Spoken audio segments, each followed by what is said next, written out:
बच्चों, तो आज के वीडियो में हम पढ़ेंगे एलसीआर परिपथ। तो एलसीआर परिपथ से संबंधित जितने भी जो क्वेश्चन परीक्षाओं में पूछे जाते हैं वो सारी चीजें आज के हम इस वीडियो में पढ़ेंगे। तो चलिए स्टार्ट करते हैं। आज का हमारा टॉपिक है एलसीआर परिपथ। एल मतलब प्रेरण कुंडली, सी मतलब धारिता या संधारित्र, और आर मतलब ओमीय प्रतिरोध। यह हमारा कोई एलसीआर परिपथ है। इसके साथ श्रेणी क्रम में हमने प्रत्यावर्ती वोल्टेज स्रोत को जोड़ा है। ये हमारा एल हो गया, ये सी हो गया, ये आर हो गया। प्रत्यावर्ती वोल्टेज स्रोत का समीकरण होता है V बराबर V0 साइन ओमेगा टी। जैसे ही हम वोल्टेज स्रोत को जोड़ेंगे परिपथ में विद्युत धारा प्रवाहित होने लगेगी, जिससे प्रेरण कुंडली के सिरों पर विभवांतर VL, धारिता के सिरों पर विभवांतर VC और प्रतिरोध के सिरों पर विभवांतर VR उत्पन्न हो जाए। ठीक है, तो बड़ा सिंपल सा चित्र है। एक हम विद्युत परिपथ तैयार करेंगे जिसमें प्रेरण कुंडली, धारिता और ओमीय प्रतिरोध को श्रेणी क्रम में प्रत्यावर्ती वोल्टेज स्रोत के साथ जोड़ देते हैं। जैसे ही हम वोल्टेज स्रोत को जोड़ेंगे परिपथ में विद्युत धारा बहने लगती है, जिसके कारण जितने भी जो इंस्ट्रूमेंट जोड़े हैं उनके सिरों पर अलग अलग विभवांतर उत्पन्न हो जाते हैं। तो इसके सिरों के विभवांतर को मैंने VL मान लिया है, इसके सिरों के विभवांतर को VC और ओमीय प्रतिरोध के सिरों के विभवांतर को VR मान लिया है। तो सबसे पहले हमें इनकी वैल्यू ज्ञात करनी है। तो हम क्या करेंगे, ओम के नियम से इनकी वैल्यू निकालेंगे। तो देखिए, ये तो हमारा समीकरण नंबर 1 बन जाएगा, प्रत्यावर्ती वोल्टेज का समीकरण। उसी चर परिपथ में बहने वाली धारा कैपिटल I हो तो प्रेरण कुंडली के सिरों पर विभवांतर, प्रेरण कुंडली के सिरों पर विभवांतर क्या हो जाएगा, ओम के नियम से, चूंकि ओम का नियम होता है V बराबर IR, तो जो हो जाएगा VL बराबर IR, नहीं आर की जगह क्या हो जाएगा XL। ठीक है, यहाँ XL क्या चीज है, प्रेरण प्रतिघात, यानी कि प्रेरण कुंडली द्वारा धारा के मार्ग में डाली गई रुकावट। इसी प्रकार धारिता के सिरों का विभवांतर निकालें। तो धारिता के सिरों का विभवांतर VC बराबर हो जाएगा I इंटू XC। ये समीकरण नंबर 3। यहाँ XC क्या है, संधारित्र द्वारा प्रत्यावर्ती धारा के मार्ग में डाली गई रुकावट। इसी प्रकार ओमीय प्रतिरोध के सिरों पर विभवांतर VR बराबर क्या हो जाएगा, I इंटू R। इसको मैं समीकरण नंबर 3 दे दूं। जहां XL और XC क्या है, इनके बारे में लिख दे रहा हूं। XL का मतलब है प्रेरण प्रतिघात,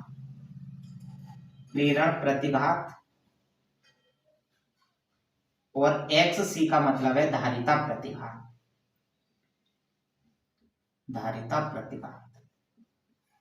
ठीक है, चलिए अब देखिए, जब प्रत्यावर्ती धारा इन उपकरणों से होकर गुजरती है तो धारा और वोल्टेज के बीच में कोई आगे हो जाता है, कोई पीछे हो जाता है, और इसको बोलते हैं हम कलांतर। ठीक है, तो जब प्रत्यावर्ती धारा प्रेरण कुंडली से होकर प्रवाहित होती है तो वोल्टेज आगे हो जाता है, धारा पीछे, मतलब दोनों के बीच में 90 डिग्री का डिफरेंस हो जाता है। 90 डिग्री के डिफरेंस को हम कुछ ऐसे समझ सकते हैं कि जब वोल्टेज का मान अधिकतम होता है तो धारा का मान न्यूनतम होता है, और जब वोल्टेज का मान न्यूनतम होता है तो धारा का मान अधिकतम होता है। तो इसको हम कुछ इस प्रकार से चित्र में बना सकते हैं। देखिए, ऐसा समझ लीजिएगा कि इधर में मैंने धारा को लिया। ठीक है, अब देखिए, जब ये धारा इस प्रेरण कुंडली से होकर गुजरती है तो वोल्टेज आगे होता है, तो इसको मैं इधर बना, तो वोल्टेज को मैंने ऐसे दिखा। VL क्या होता है, उसमें आगे होता है, कितना आगे होता है, 90 डिग्री। तो जब प्रत्यावर्ती धारा इससे होकर गुजरती है तो VL और I के मध्य में 90 डिग्री का कलांतर होता है। अब वही प्रत्यावर्ती धारा जब संधारित्र से होकर गुजरती है तो वोल्टेज पीछे होता है, धारा आगे होती है, यानी कि जब धारा का मान अधिकतम होता है तो वोल्टेज का मान न्यूनतम होता है। तो VC क्या होगा, इससे पीछे होगा, तो मैं इसको नीचे बना, ये VC होगा। इसका मतलब है कि BC धारा से 90 डिग्री पश्चगामी है और BL धारा से 90 डिग्री अग्रगामी। जब वही धारा किसी ओमीय प्रतिरोध से होकर प्रवाहित होती है तो दोनों समान कला में होते हैं, ना तो कोई आगे होता ना कोई पीछे, दोनों साथ साथ चलते हैं। साथ साथ चलने का मतलब है कि जब धारा का मान अधिकतम होता है तो वोल्टेज का मान भी अधिकतम होता है, और जब धारा का मान न्यूनतम होता है तो वोल्टेज का मान भी न्यूनतम होता है। तो इसको मैं इसी डायरेक्शन में, तो बी आर हमारा किधर आ जाएगा, इधर। कोई दिक्कत इसमें? अब देखिए हम BL और BC का परिणामी निकालेंगे तो अधिक में से कम को घटाएंगे क्योंकि दोनों की डायरेक्शन अलग अलग आ रही है।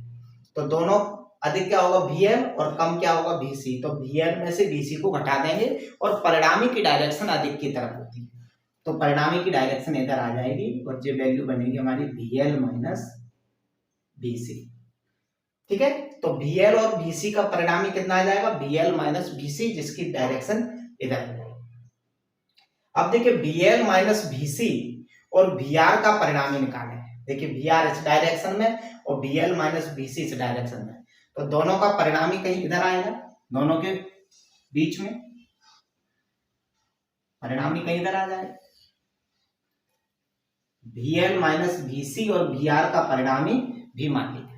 इसको मैं एक चित्र का रूप दे दूं, समकोण त्रिभुज का रूप दे दूं, इधर से भी इसको मिला दूं।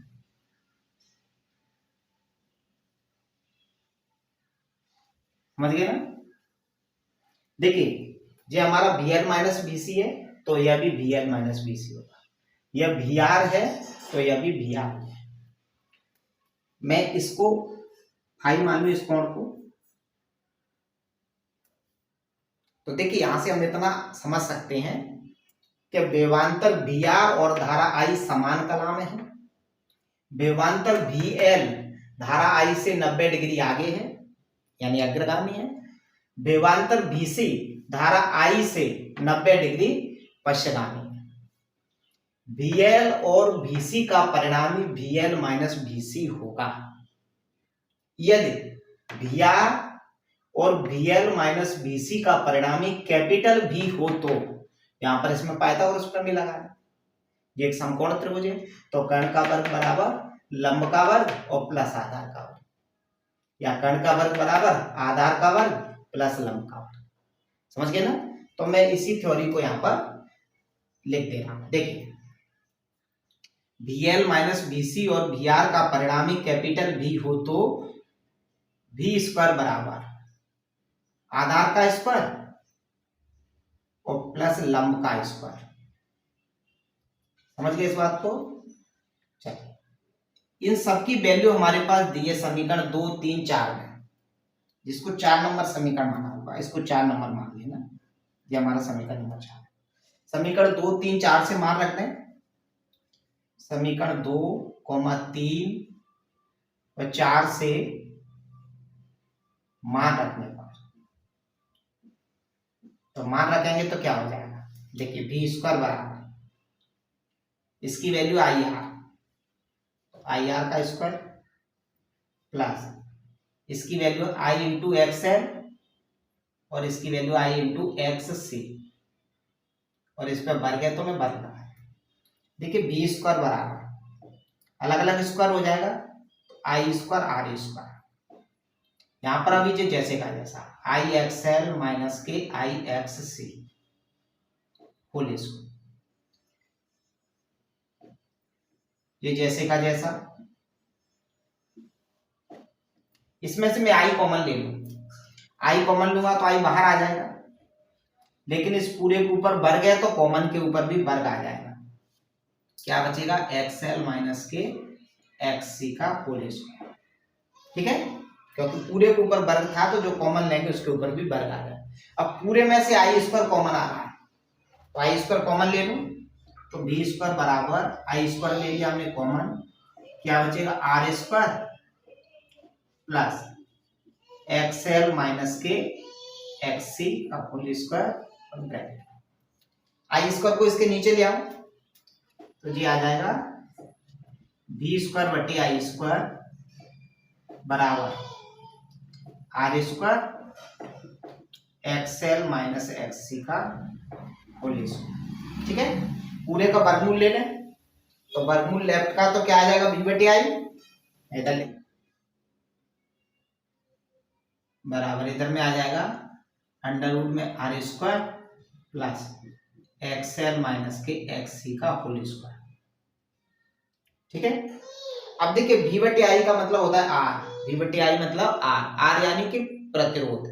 ओम के नियम से क्या होता है, v बटे आई बराबर आर यानी प्रतिरोध। लेकिन यहाँ पर हम प्रतिरोध को प्रतिरोध नहीं कहेंगे।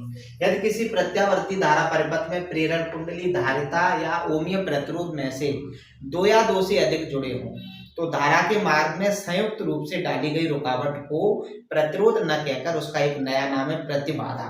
तो इसको हम क्या कहेंगे, प्रतिबाधा, और जेड से प्रदर्शित करते हैं। तो ये क्या हो जाएगा, जेड बराबर R square plus XL minus X C का होल स्क्वायर।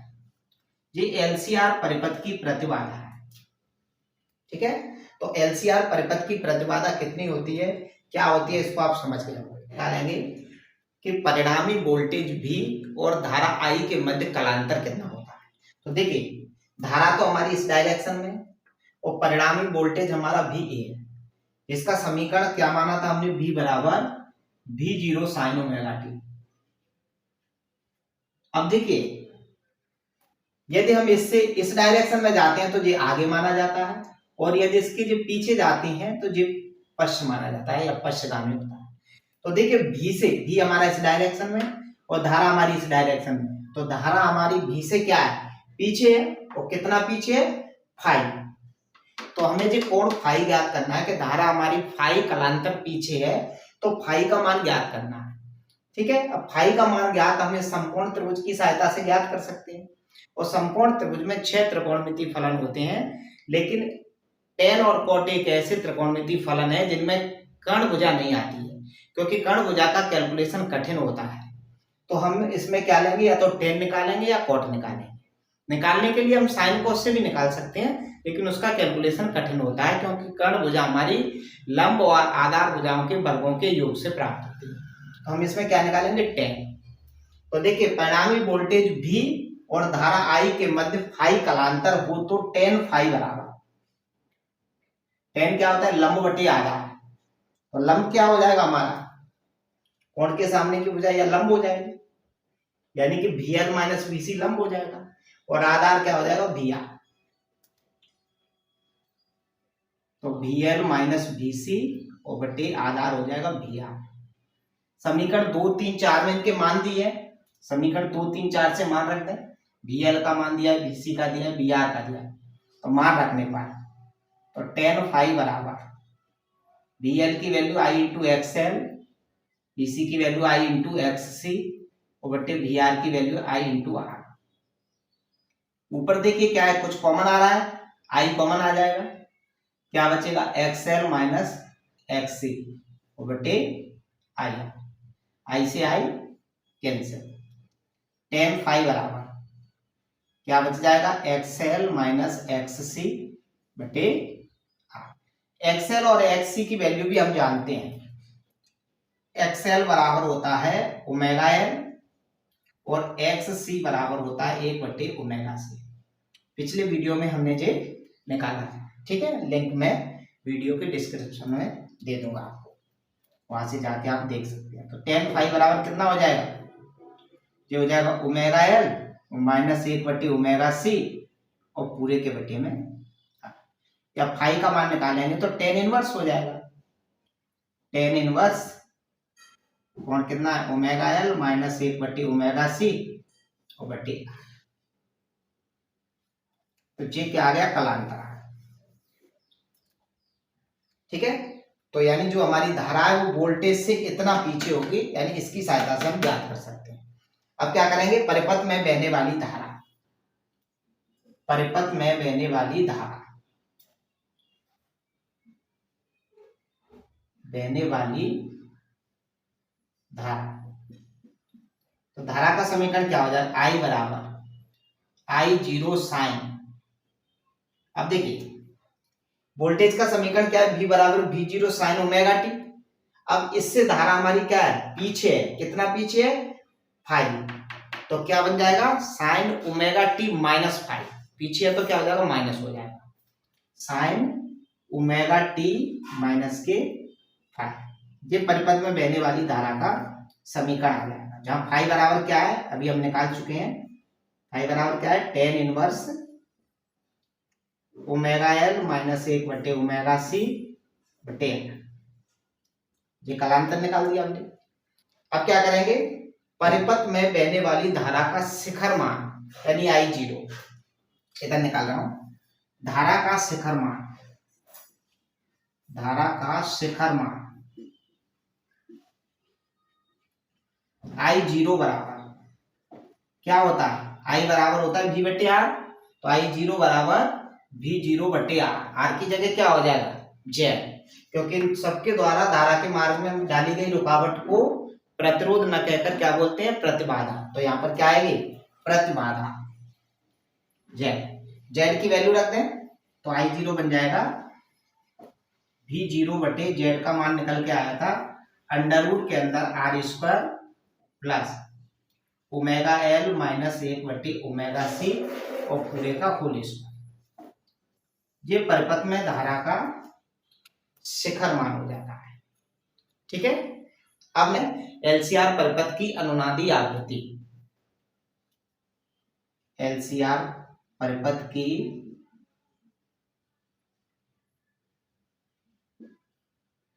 अनुनादी आवृत्ति, तो अनुनादी आवृत्ति क्या होती है, जब प्रत्यावर्ती धारा परिपथ में प्रेरण प्रतिघात और धारिता जब प्रत्यावर्ती धारा परिपथ में प्रेरण प्रतिघात और धारिता प्रतिघात आपस में बराबर होते हैं तो परिपथ में विद्युत धारा की आवृत्ति को आवृत्ति न कहकर अनुनादी आवृत्ति कहते हैं और इसे न्यू द्वारा प्रदर्शित करते हैं। तो अनुनाद की स्थिति में क्या होता है, XL और XC आपस में बराबर होती है। XL की वैल्यू होती है ओमेगा सी और XL की वैल्यू होती है ओमेगा एन और XC की वैल्यू होती है 1 बटे ओमेगा सी। मैं ओमेगा को लेफ्ट में शिफ्ट कर दूं तो जो हो जाएगा ओमेगा स्क्वायर बराबर 1 बटे LC, वर्गमूल ले लेंगे तो ओमेगा बराबर अंडर रूट LC, ओमेगा बराबर होता है 2 पाई न्यू 1 बटे अंडर रूट LC। कुछ लोग न्यू जीरो भी लिख सकते हैं यहाँ पर। न्यू जीरो का मतलब है यहाँ पर अनुनादी आवृत्ति, वैसे सिंपल आवृत्ति को न्यू से लिखते हैं, अनुनादी आवृत्ति को न्यू जीरो। मैं न्यू जीरो की यहाँ से वैल्यू निकाल दूं तो ये आ जाएगा 1/2 पाई अंडर रूट LC। ये हमारे परिपथ की अनुनादी आवृत्ति के लिए फॉर्मूला है। तो इस तरह हमने इस वीडियो में LCR परिपथ की प्रतिबाधा, धारा और वोल्टेज के मध्य कालांतर, धारा का शिखर मान, परिपथ में बहने वाली धारा तथा अनुनादी आवृत्ति क्या होती है उसके बारे में हमने पढ़ा। आपको यदि मेरा वीडियो पसंद है तो इसे लाइक करें, कमेंट करें, दोस्तों में शेयर करें, चैनल को सब्सक्राइब करें। तब तक गुड बाय, टेक केयर, मिलते हैं फिर नई एक वीडियो।